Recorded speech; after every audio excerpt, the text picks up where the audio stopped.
మేల్కొలుపు రావటం లేదరా క్రైస్తవుల్లో. ఇలా చెప్పేవాడు లేడు. పండగ చేసుకుందాం రండి, తిరిగి తాగుదాం రండి. మన ముందు మన అన్నలు కూడా అలాగే చేశారు దున్నలో. ఎవరాళ్ళు? ఇశ్రాయేలీలు. యేసంటే అర్థం కాలేదు, ఆయన పుట్టుకెందుకు అర్థం కాలేదు. పుట్టినందుకు సంబరం చేసుకోవడం కాదు, ఆయన పుట్టింది చావడానికి, అందుకు పుట్టాడు. ఆయన పుట్టింది నువ్వు కేకులు వండుకొని తినడానికి కాదు, ఆయన పుట్టింది నువ్వు కొత్త గుడ్డలు కట్టుకోవడానికి కాదు, ఆయన పుట్టింది నువ్వు సంబరాలు చేసుకోవడానికి కాదు. యేసుప్రభు పనులు ఎన్ని ఉన్నారా? ఏమండి ఏమండి క్రిస్మస్ వచ్చేస్తుంది, చీర కొంటారా నాకు? డాడీ డాడీ మాకు బట్టలు కొంటారా? డాడీ మనం ఎక్కడికి వెళ్దాం? ఎంజాయ్. ఊరి మీద తిరగడానికి యేసుప్రభు పుట్టాడు. నువ్వు కొత్త గుడ్డలు కొనుక్కోవడానికి యేసుప్రభు పుట్టాడు. నువ్వు కడుపు మొయ్య తినడానికి యేసుప్రభు పుట్టాడు. ఎవరికి అర్థమైందండి యేసు పుట్టుకలోని రహస్యం? పండగంటే కొరడా చేసి ఉతికారేయడం, అది ప్రభు నేర్పించాడు 2000 సంవత్సరాల క్రితం. అదే చేస్తుంది Bible open university India international. మీరు పాడుతున్నారే, ఓ దేవదూతలు వాళ్ళు ఉన్నారు కదా పాడడానికి. మళ్ళీ నువ్వెందుకు గార్ధపు స్వరం వేసుకొని వినడానికి ఒక సొంపుగా ఉండవు? ఏమండి అర్ధరాత్రి పూట బయలుదేరుతారండి డప్పులు వాయించుకొని. ఎందుకు? ఎవరు లేపడానికి? పడుకున్నోళ్ళు లేపడానికి. నువ్వు పడుకున్నప్పుడు ఎవరైనా డప్పులు వాయించుకొని వచ్చాడు, వచ్చి దరిద్రులు పనికి మళ్ళీ వేధంలో తిట్టుకుంటావు. తిట్టుకోవా? అలారం మోగినందుకే చిరాకు వచ్చేద్ది నీకు లేకవలసిన టైంలోనే. అలాంటిది అర్ధరాత్రి పూట ఇవన్నీ డప్పులు డమారాలు పట్టుకొని ఇవన్నీ చేస్తుంటే నువ్వు ఎవరిని మేలుకొల్పడానికి వెళ్తున్నావు? మీ పాటల ధ్వని తీసేయండి, వద్దు. మీరు చేస్తున్నారే కంజర్లు డప్పుల శబ్దాలు, వాటిని వినుటకు నాకు మనస్సు లేదు. ఏంటండి బాబు, బైబిల్లో ఎప్పుడు మేము ఈ మాటలు చదవలేదు అనుకున్నారా? మరి ఏమనుకుంటున్నారు? ఎప్పటి వరకు నాసిరకం సరుకు వినేశారు మీరు, ఇప్పుడు మీరు నాణ్యమైన సరుకు వింటున్నారు. ఇది బైబిల్ అంటే. ఎప్పటి వరకు బైబిల్ అంటే వ్యాపారంగా మార్చిన వారు బైబిల్ విన్నారు మీరు. డబ్బు, బిజినెస్, దేవుడి పేరు చెప్పి అమ్మకం కొనటం, అదర్రా అది పండగ, వాళ్ళు అనుకున్న పండగ. కానీ దేవుడికి నచ్చని పండగ, యేసుప్రభు వెళ్ళని పండగ, వెళ్ళిన కొరడా చేసిన పండగ, తండ్రి ఇంటిని వ్యాపార పిల్లుగా మార్చినందుకు ఆవేశంతో నిండిపోయిన పండగ అది. సంబరాలు చేసుకోవద్దని కాదు. ఏంటి సంబరం? దేనికోసం సంబరం? లోకమంతా నశించిపోతుందే, ఏం ఖర్చు పెడుతున్నావు నువ్వు? లోకానికి ప్రకటించడం కోసం నువ్వేం చేస్తున్నావు? యేసు ప్రభు చనిపోయిన తరువాత ఏమన్నాడు తెలుసా? మీరు వెళ్ళి సర్వలోకమునకు వెళ్ళి సర్వ సృష్టికి సువార్త ప్రకటించండి అని చెప్తే డిసెంబర్ 24 వెళ్తావు అర్ధరాత్రి గానాలు చేసుకొని. మరి మిగతా 364 రోజులు ఏం చేస్తున్నావు? ఎక్కడికి వెళ్ళావు? 3 పూట్ల గట్టిగా తింటావు మట్టానికి, ఏమండి శుభ్రంగా దుప్పటి తిని మంచం మీద పడుకుంటావు. ఈరోజు క్రైస్తవ్యం చేస్తున్నది ఏంటి చెప్పండి? గుడికి వెళ్ళి భజన చేయడమా? నీకు మిగిలిన ముష్టి ఏదో పాస్టర్ గారి ముఖాన్ని కొట్టేయడమా? ఆ తర్వాత బాబు దీవించేయండి అని చెప్పి నెత్తి మీద చేయించుకోవడమా? ఏంటండి ఈరోజు క్రైస్తవ్యం ఇలా ఉంది? పండగంటే ఏంటో అర్థం కాని వాతావరణంలో ఈ సమాజం బ్రతుకుతున్నప్పుడు దేవుడికి ఎలా ఉంటుందండి? మండిపోదా? సమాజం అంతా నాశనానికి వెళ్ళిపోతుంటే ఎవడు మా నిమిత్తము పోను? మా నిమిత్తం ఎవడు వెళతాడు? మా కోసం ఎవడు చెబుతాడు? ఈ సమాజానికి ఎవడు మేల్కొలుపుతాడు అని ఆయన ఎదురు చూస్తున్నాడే. ఒక్కడు కూడా నశింపవలనని నిశ్చయింపక ప్రతి మనిషి కోసం దీర్ఘశాంతంతో ఎదురు చూస్తున్నాడే. ఆయన ఉద్దేశాన్ని నెరవేర్చడానికి నువ్వు సమాజంలోనికి నడుం కట్టి చేత దేవుని వాక్యం పట్టి ప్రకటించడానికి వెళ్ళవలసిన నువ్వు పండగ చేసుకోవడం కొత్త బట్టలతో సిద్ధమైపోయి నిన్ను చూస్తే దేవుడికి వచ్చేది ముద్దు కాదు, ఒక్క గుద్దు ఇవ్వాలనుకుంటాడు నీకు. ఏమండి ఇంట్లో మీ నాన్నగారు చావు బతుకోళ్ళు ఉన్నప్పుడు పండగ వచ్చిందని బట్టలు వేసేసుకొని కేకు పట్టుకొని నాన్న దగ్గరికి ఆడు కొనవపోతే అంటున్నాడు అనుకోండి. అలాగంటున్నప్పుడు కేకు పట్టుకొని వెళ్తే ఎందుకురా వచ్చావు నువ్వు? ఈరోజు పండగ. ఎందుకు? మీ నాన్న చేస్తాడనా?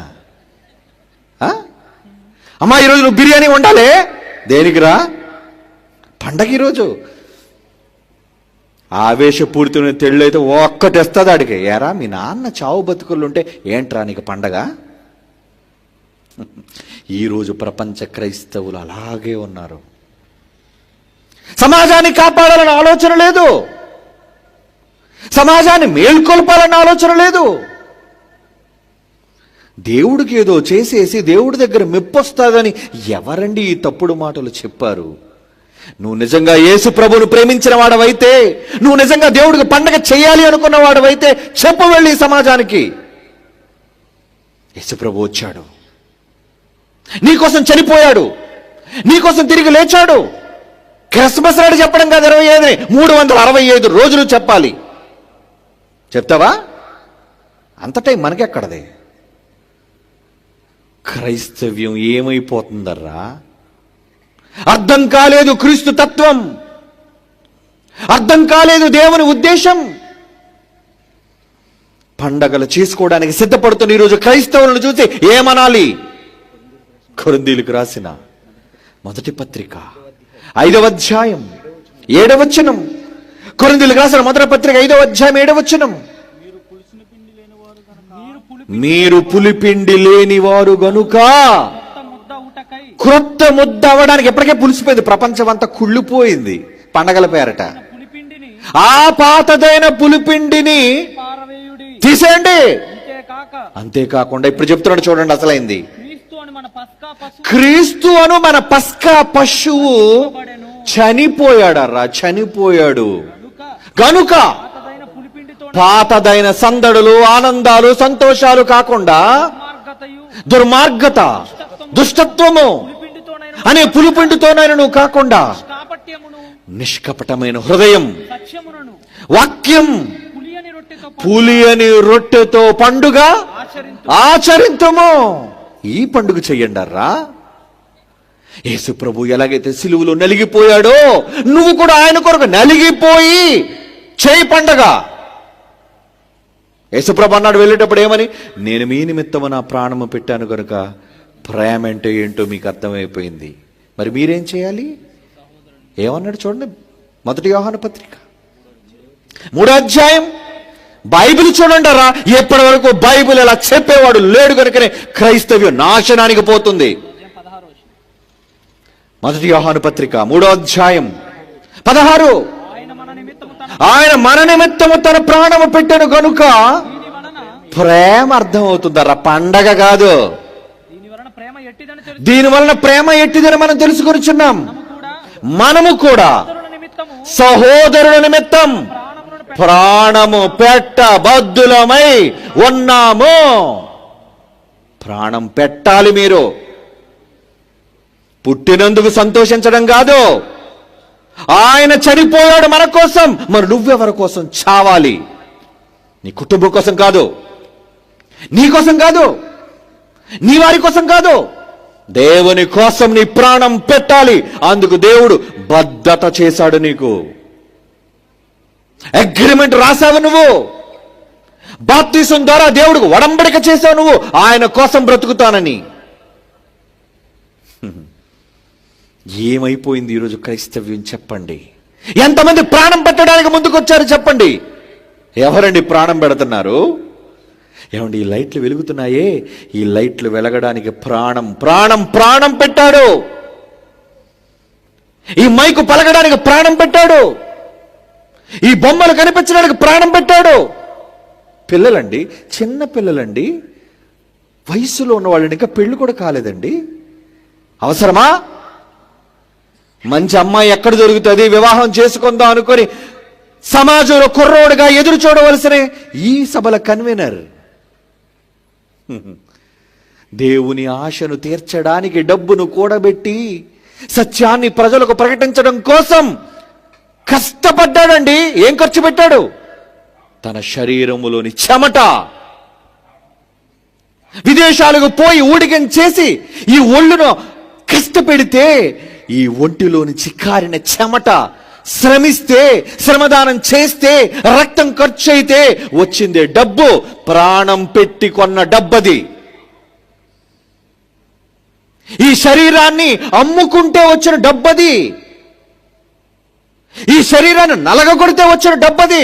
ఆ డబ్బును తీసుకొచ్చి లైట్ వెలిగించాడు, ఆ డబ్బును తీసుకొచ్చి మైకులు పలికించాడు, ఆ డబ్బును తీసుకొచ్చి నన్ను రప్పించాడు మీకు వాక్యం చెప్పి బ్రతికించడం కోసం. నేనెందుకు రావాలి?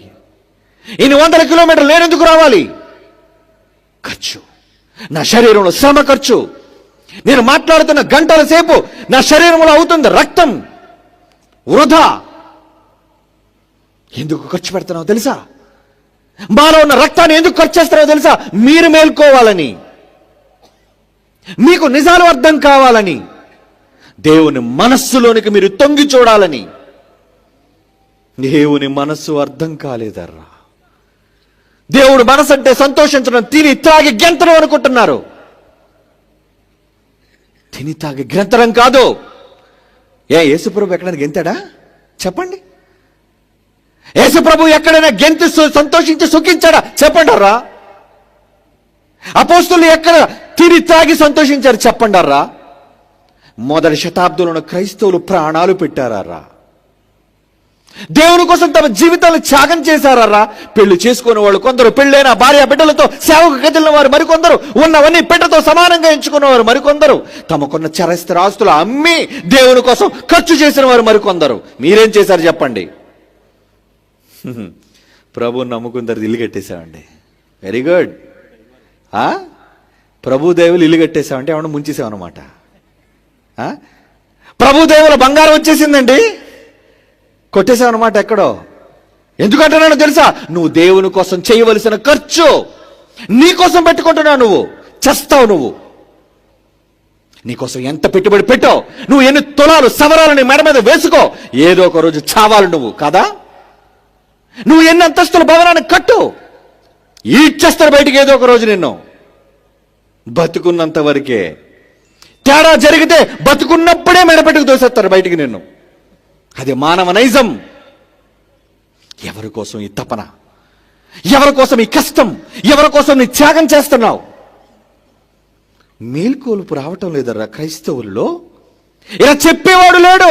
పండగ చేసుకుందాం రండి, తిరిగి తాగుదాం రండి. మన ముందు మన అన్నలు కూడా అలాగే చేశారు దున్నలో. ఎవరాళ్ళు? ఇశ్రాయేలీలు. సముద్రాన్ని పాయలు చేసి సైన్యములకు అధిపతి యెహోవా బాహుబలాన్ని చూపించి ఫరో రాజును వణికించి వాడిని సముద్రంలో చంపి లక్షల మంది తన ప్రజలనైన వారిని నడిపించి ధర్మశాస్త్రాన్ని ఇవ్వడానికి తప్పిస్తే 40 రోజులు వెళ్ళాడండి భక్తుడు పైకి. ముసలాడు ఏమైపోయాడు? చచ్చిపోయాడేమో. ఏమయ్యాడు ముసలాడు? ఇప్పుడు మాకు అర్జెంటుగా దేవుడు కావాలి. ఎవరు? ఎలా ఉండాలా దేవుడు? కొత్త దేవుడు కావాలి మాకు. ఏరా, నీకోసం ఐగుప్తులో 10 తెగుళ్ళు తెప్పించిన దేవుడు నీకు వద్దా? వద్దా. ఆ దేవుడు లేడు. నీకోసం ఎర్ర సముద్రాన్ని పాయలు చేసిన దేవుడు వద్దా? వద్దు. మరి ఎవరు కావాలి? ఎవరు కావాలో ఎన్నుకుంటే నిజంగా ఆ మాట దేవుడు చెబుతుంటే బాధండి ఆయనది. ఎందుకని కోపం వచ్చేస్తుంది? ఎందుకని విరుచుకుపడుతున్నాడు మనుషుల మీద? చేసిన దానికి కృతజ్ఞత లేని కృతజ్ఞులుగా ఉన్నారు. ఏమంటున్నాడు చూడండి, ఎవరిని చేసుకున్నారట వాళ్ళు? ద్వితీయోపదేశకాండం 32:17. ద్వితీయోపదేశకాండం 32:17 అండి. వారు దేవత్వము లేని దయ్యములకు, తామెరుగని వాళ్లకు, కొత్తగా పుట్టిన వాళ్లకు, తమ పితరులు భయపడని వారికి ఏం చేశారో తెలుసా అండి? అంటున్నాడు చూడండి, కీర్తనల గ్రంథము 106:20. 106 కీర్తన 20 వచనం చూడండి రా. కీర్తనల 106:20. తమ మహిమయున్న సర్వోన్నతుడైన జీవము కలిగిన అధిపతి అయిన యెహోవా అని ఏం చేశారట వాళ్ళు? గడ్డిమేయు ఎద్దు రూపమునకు మార్చిరి. మా దేవుడు ఎవరంటే ఇదిగో ఎద్దు. ఎద్దు ఏం చేస్తుంది? గడ్డి తింటది, ఎంత పేడేస్తుంది.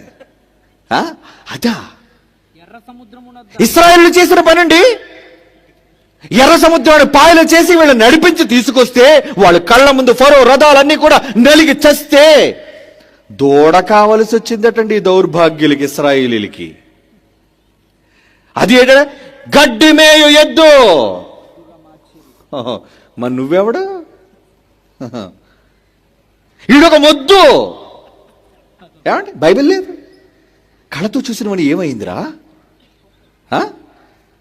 ఏమంటే దేవుడికి ఎలా ఉంటుంది చెప్పండి?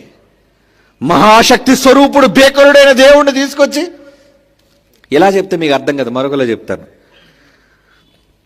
మీ ఆయన అంటే మీకు చాలా ఇష్టం, ప్రతి తండ్రి అంటే కుమారులకి ఇష్టం. ఏమండి ఎప్పుడైనా మీ నాన్న పుట్టినరోజు సందర్భంగా ఒక మంచి ఫోటో పెద్దది, నాన్నకి ఈరోజు సర్ప్రైజ్. ఏంటో సర్ప్రైజ్ తెలుసా? నాన్న తెల్లవారు లేచిలాగానే పెద్ద ఫోటో ఇంట్లో పెడదాం. ఏంటో ఫోటో?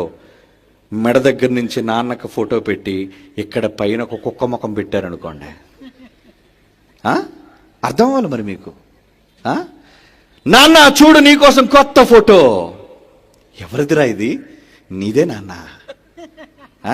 కుక్క నా తలకే ఎదురా, నా ముఖం ఏది? నువ్వే నాన్న ఈ కుక్క. ఓరి కచ్చిడా కుక్క, నా కడుపున కుక్క, నేను పుట్టిన నీచపు కుక్క.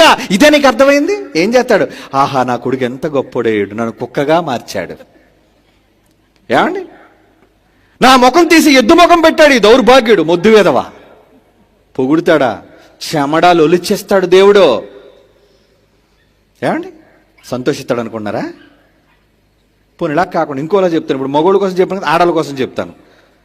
భార్యాభర్తలు ఇద్దరు ఫోటోలు, పక్కన నువ్వు ఉన్నావు చక్కగా తాళి కట్టించుకొని, పక్కన నీ భర్త తలకాయ తీసేసి ఎవడో తలకాయ పెట్టావు అనుకో, ఎలా ఉంటుంది? ఆనందంగా ఉంటుందా? ఎవడే వీడు, వీడితో ఎప్పుడు నీకు సంబంధం ఉంది? ముందు పో బయటికి ఇంట్లోంచి. ఎవరో నీ భార్య పక్కన నిలబడితే తట్టుకోలేని నువ్వు క్రైస్తవులుగా అందరూ కూడుకోవడం, సంవత్సరం మొత్తం మీద కూడబెట్టిందంతా వండుకు తినడం, ఇదా పండగ అంటే?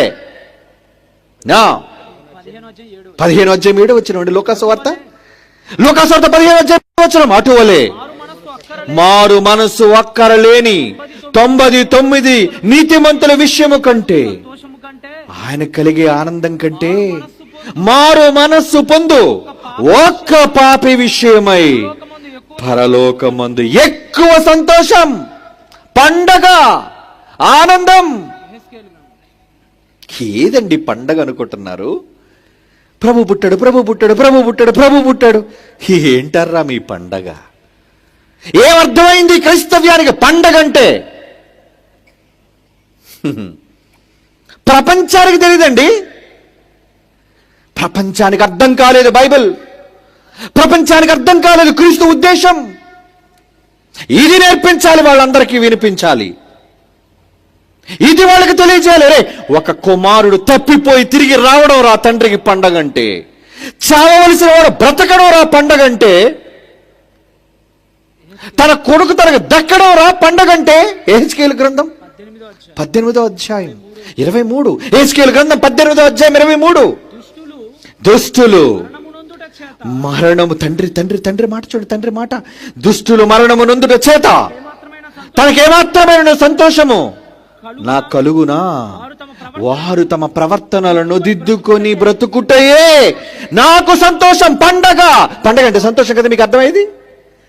దేవుడు పడే సంతోషం, దేవుడు చేసుకునే పండగ ఏంటో తెలుసా? ఈ సమాజంలో నరకానికి వెళ్లకుండా ఒక్కడైనా వస్తే అది దేవుడికి నిజమైన పండగ. 32 మరణము నొందువాడు మరణము నొందుటను బట్టి నేను సంతోషించేవాడిని కాను, నాకు పండగ లేదు ఆ రోజు. కావున మీరు మనస్సు మార్చుకొని అప్పుడు మీరు బ్రతకండి.